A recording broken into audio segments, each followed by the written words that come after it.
చెంచల్గూడ మహిళా జైలులో ఉన్న అఘోరిని తండ్రి, సోదరి, బావ ములాఖతులు పరామర్శించారు. అనంతరం మీడియాతో మాట్లాడకుండా వెళ్లిపోయారు. జైల్లో ఉన్న శ్రీనివాస్ వాళ్ళ అక్కతో, వాళ్ళ నాన్నతో ఏం మాట్లాడాడు అని అడిగినా మేము చెప్పమని ఒకసారి, మాకు కలవలేదు, మా దగ్గరికి రాలేదు అని ఒకసారి అబద్ధం ఆడుతూ దాటేస్తున్నారు. వాళ్ళతో వచ్చిన వ్యక్తి మాత్రం వాళ్ళ అక్క, వాళ్ళ నాన్న వెళ్ళారు, నేను వెళ్ళలేదు, లోపలికి వాళ్ళే మాట్లాడారు అని తను చెప్తున్న సమాచారం.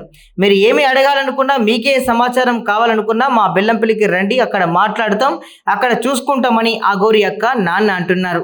మీడియాని లెక్క చేయకుండా తోసేస్తూ, అరుస్తూ మొత్తం మీడియా వాళ్ళే చేశారు, నా కొడుకును జైల్లో పెట్టారు, ఎవరిని వదిలిపెట్టాను, అందరి లెక్కలు నా దగ్గర ఉన్నాయంటూ అఘోరి శ్రీనివాస్ వాళ్ళ నాన్న మీడియాకు వార్నింగ్ ఇస్తూ వెళ్ళిపోయారు.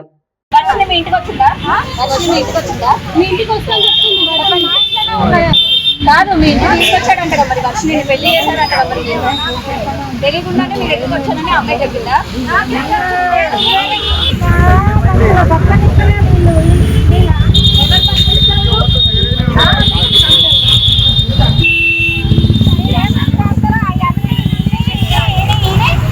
మంచిగా చెప్పండి మళ్ళా మంచి చెప్పండి.